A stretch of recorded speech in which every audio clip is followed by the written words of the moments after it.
Ramakonda MLA Korukanti Chander ప్రమేయం లేకుండానే దళార్లు ఆర్ఎఫ్సీఎల్లో ఉద్యోగాలు చేపట్టారా అని ప్రశ్నించారు పౌర హక్కుల సంఘ నేతలు.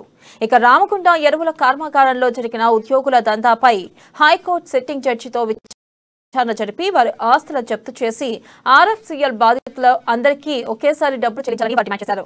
అంతేకాకుండా ఈ ఉద్యోగాల దందాపై సిబిసి ఐడితో విచారణ జరిపించాలన్నారు.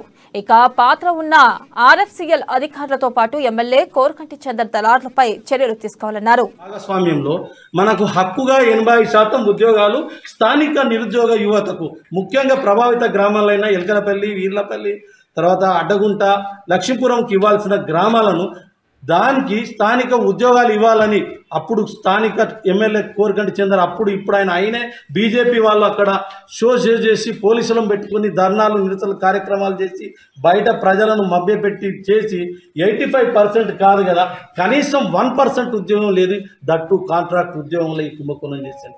మేము డిమాండ్ చేసేది ఏంటంటే చట్ట ప్రకారం 85% ప్రభావిత గ్రామాలైనటువంటి ఈ గ్రామాల నిరుద్యోగ యువతకు, నిర్వాసితులకు మొదటి ప్రాధాన్యత ఇవ్వాలి. అట్లాగే ఇందులో ఇప్పుడు ఏదైతే ఈ మోసానికి గురైన దాంట్లో కొంతమంది చేస్తుందో ప్రియారిటీ బేసిస్లో వాళ్ళకు కూడా అవకాశాలు కల్పించాలి. 1200 మందికి మొత్తం డబ్బులు వన్ టైంగా ఇవ్వాలి. తర్వాత ఈ సిట్టింగ్ జడ్జితో న్యాయ విచారణ చేస్తున్న క్రమంలో బీజేపీ కేంద్ర ప్రభుత్వం రేపు నవంబర్ 12కు మోడీ దీని ఇనాగ్రేషన్కి వస్తుండు. మేము మోడీకి స్పష్టంగా చెప్పదలుచుకున్నాం, మీరు ఉద్యోగాలు కల్పిస్తామన్నారు, యువతను మీకు ధైర్యంగా ఉండాలి, స్థైర్యంగా ఉండాలని చెప్తున్నారు. కానీ మా ప్రాంతంలో ఇట్లా జరుగుతుంటే మీరు ఎందుకు ఈ ఆరక్షణ